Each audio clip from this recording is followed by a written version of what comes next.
आज एकदम सोप्या पद्धतीने आळूची वडी कशी करायची हे पाहणार आहोत। तर मी इथं घेतलेलं आहे बेसन पीठ, थोडंसं ज्वारीचं पीठ घातलेलं आहे, आलं लसूण मिरची पेस्ट घातलेली आहे, कोथिंबीर घातलेली आहे, मीठ घातलं आहे, सोडा घातला आहे, भरपूर असं तीळ घातलं आहे आणि लिंबू पिळून घेतलेला आहे। आणि छानपैकी असं आता हे आपल्याला पाणी घालून थोडं थोडं मळून घ्यायचं आहे। आणि हो, थोडीशी हळद देखील घालायची आहे, मी हळदसुद्धा घातलेली आहे। आणि मस्तपैकी अशा पद्धतीने हे पीठ मळून घेतलेलं आहे। आणि बागेतलीच ही आळूची पानं आहेत, त्यामुळे स्वच्छ धुवून वगैरे घेतलेत। आणि थोडंसं पीठ आपल्याला सैलसरच करायचं आहे, जास्त घट्ट पण करायचं नाही आणि जास्त पातळी करायचं नाही।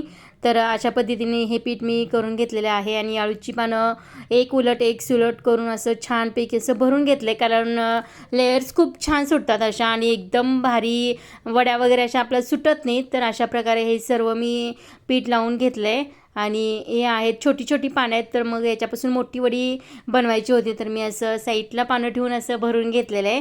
तर यासुद्धा खूप छान वड्या होतात आणि छानपैकी असं उकडून घेतल्यात। तर एकदम टम्म अशा आपल्या आळू वड्या इथं फुगलेल्या आहेत आणि छानपैकी थंड झाल्यानंतर हे आपल्याला कट करून घ्यायचे। तर मी उलतानला थोडंसं तेल लावून घेतलेलं आहे आणि अशा प्रकारे या वड्या कट करून घेतल्यात, कारण चाकूने वगैरे कट करायला गेल्यानंतर त्या वड्या थोड्याशा सुटल्या जातात आणि जास्तही पातळ करायचे नाही तरीसुद्धा वड्या सुटल्या जातात। तर इथे एकही वडी आपली सुटलेली नाही, किती छान अशा वड्या तयार झाल्यात बघा।